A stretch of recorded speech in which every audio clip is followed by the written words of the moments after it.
some major games. This is going to be something new that I'm going to try and do for a lot of the games I own. I've played. I'm going to do sort of a different review than you guys have probably seen before. I mean, there are plenty of reviews out there that show you the gameplay, that talk you through the rules, that tell you, I like this, I didn't like this, do it with what you want, kind of very open-ended sort of things. They rate it, maybe a little bit of that side of things. Ratings are very subjective. They're like pain scores. If you ask somebody how much pain they're in, one person's 9 is another person's 3. So there's not really a good way to compare the two. And so especially when you have so many reviewers doing reviewing points, I think it's very hard to compare a Dice Tower 9 versus a Shut Up and Sit Down 7 when you've got such different people that like different play styles and different types of games and different mechanisms. For me, I like different things than a lot of other people out there. And so for me to give a rating, you have to try and find somebody who is similar to you. And so I'm going to try to do things a little bit differently, a little bit different set of criteria so that you can base a little bit more of your assessment off of that rather than just a number score. For me personally, I think that's more helpful because when I'm looking at a game, I have found lately, as I've become more used to finding out whether a game is for me or not, one of the first things I do, I look for videos, obviously. I look for gameplay. I look for that sort of thing. But for me personally, whether it's a Kickstarter, whether it's a retail version, whatever it is, I go to the comment section on Board Game Geek, and I look for the people who praise it, but even more specifically, I look at the people who criticize it. And I say, why did you criticize it? What are your criticisms? And are those things that I'm okay with? Do those things bother me in the first place? No. If they don't, well, great. If those are your biggest worries, I'm completely okay with that. Oh, it's a dice chucker. Oh, geez, it's all luck of the dice. I love dice. Great. Count me in. King of Tokyo. My first one. Great. I love it.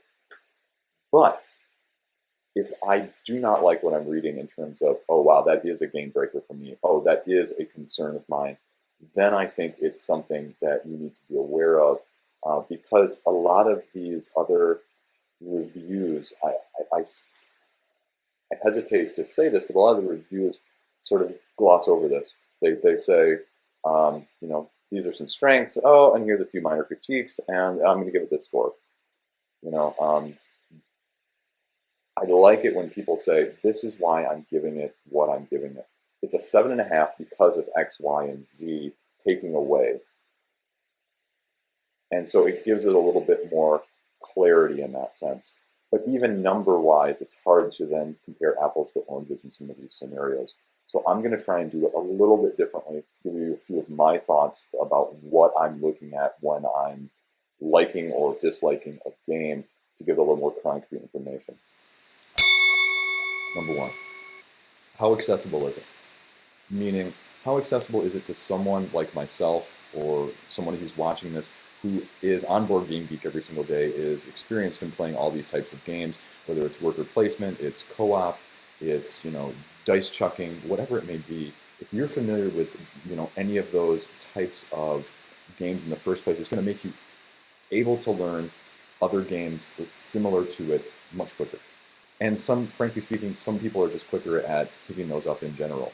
So I'm excluding those people for a second, but I'm saying if you're experienced in these mechanisms, in these types of games, in the heaviness that some of these games are, or even the lightness that they are, but if you're used to the tile-laying mechanism of Carcassonne, so you can pick up Isle of Skye very quickly. But if you're not familiar with either of those, trying to explain something else in that genre may be much more difficult if somebody's never played it. If all they've played is Monopoly or Candyland or whatever it may be. So that's one thing that I'm looking at. Actually, let's go back to point 1, number 1. How accessible is it to those gamers? How accessible is it to the non-gamer as well, in that sense? Let's go to point number 2. Do I want to play it again? Just frankly speaking, do I want to play it again right away or soon after?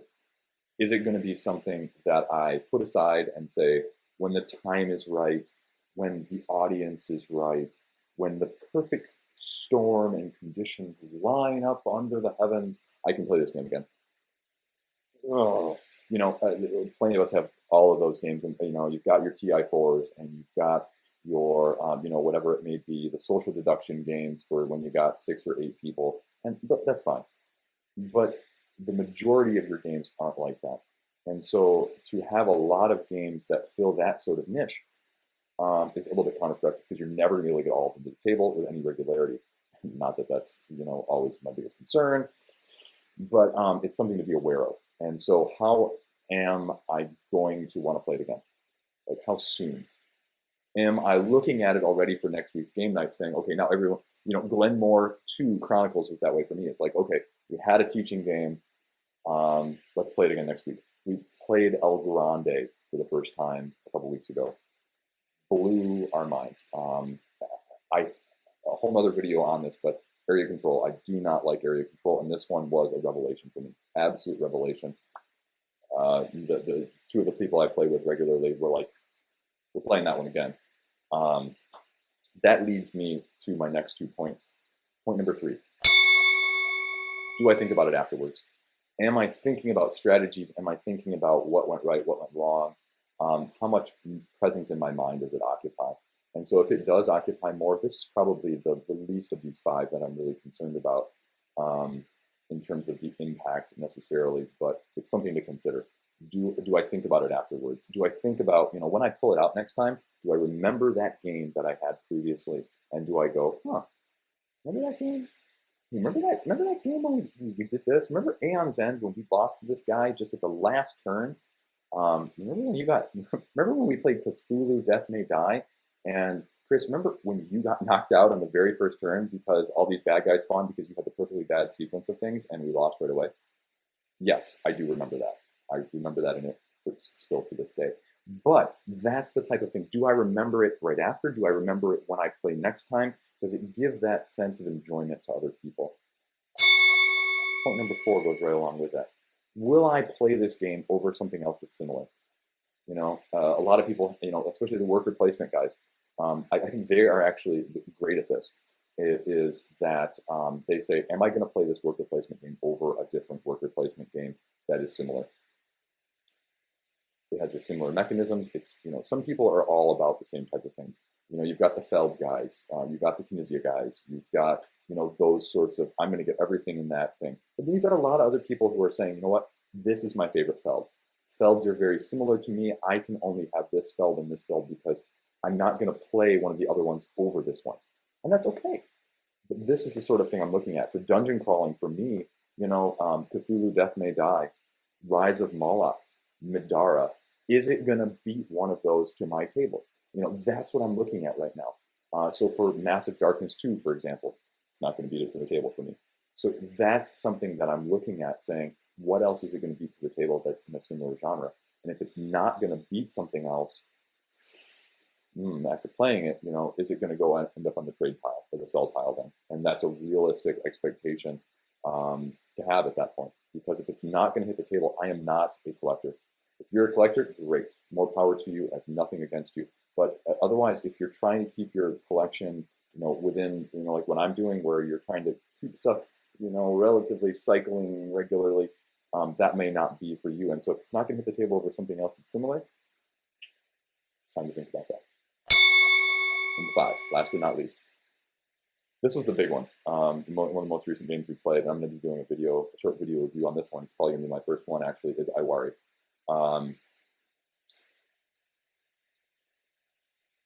It's very subjective. And I think it has to go with a disclaimer next to it, because obviously everyone's financial needs and financial ability to buy games like this is not the same. But I think just the notion of that it brings is something to be aware of. Are other people actively interested in it enough to consider buying it? If you looked around the table, would you be surprised if someone else brought this game to the game table, or you went over to someone else's house and they had bought a copy based on their play with you? Now, there's a lot of factors that go into that. Obviously, who you're playing with, how you're playing with it. But, if you're in your game group and, is it worth it? Would they buy it if you didn't have a copy? Because I know that's the other concern. A lot of people judge their buying based off their game group. And so if someone in their game group doesn't have it, for example, they won't buy it. if nobody in your game group had this, would somebody else buy it right away based on how you felt after playing it? And I think that that's important too, because too often copies of these games are given through publishers or given other ways for reviews. And so there's not necessarily that financial, so it's sort of the same realm of things where you're not really paying for it, but it's something to consider. Just as other reviewers, I think it would be very useful for a lot of other reviewers who are getting publishers' copies to say, if I had to spend my own money right now, instead of giving it a 7.5, would you go out and put your $40 on this? Would you go out and put your $60 on this? Would you go out and put your $20 on this? That does more for me, I think, personally, than somebody saying, I give this a 7.5, I give this an 8, I give this a 9. It tells me a little bit more, especially if it's someone whose interests align with my own. I start to recognize, okay, I jive with these guys. I do not jive with these guys. I like their recommendations. I've gone well with their recommendations, or I've tried a couple of these guys' recommendations and it doesn't work for me. And so I think that becomes more essential to what I'm looking at, and put your money where your mouth is. And so would I go out and buy this if I got a copy like that? Or is somebody else at your gaming table going to be willing to buy this if you didn't have a copy? Or would they buy your copy if you said, you know what, I'll sell you this. You like it so much, I'll sell you this. Would they be willing to buy it? Do they like it that much? So food for thought. And so that's what I'm going to be sort of focusing on in my reviews, mini reviews. These are not going to be, they're going to be much shorter than even this video itself explaining my reviews. So it's something that I hope you like. It's going to be something a little bit different than what's out there, hopefully. And hopefully, if you have any more thoughts or ideas, shoot me a message. Let me know what you think. Hopefully it's responded well, and I'll adapt it if I need to, if people like it a certain way or don't. So again, thanks for watching Leisure Games. Like it, subscribe it, spread the word. I'd appreciate it. Thanks. Have a good night. Stay classy.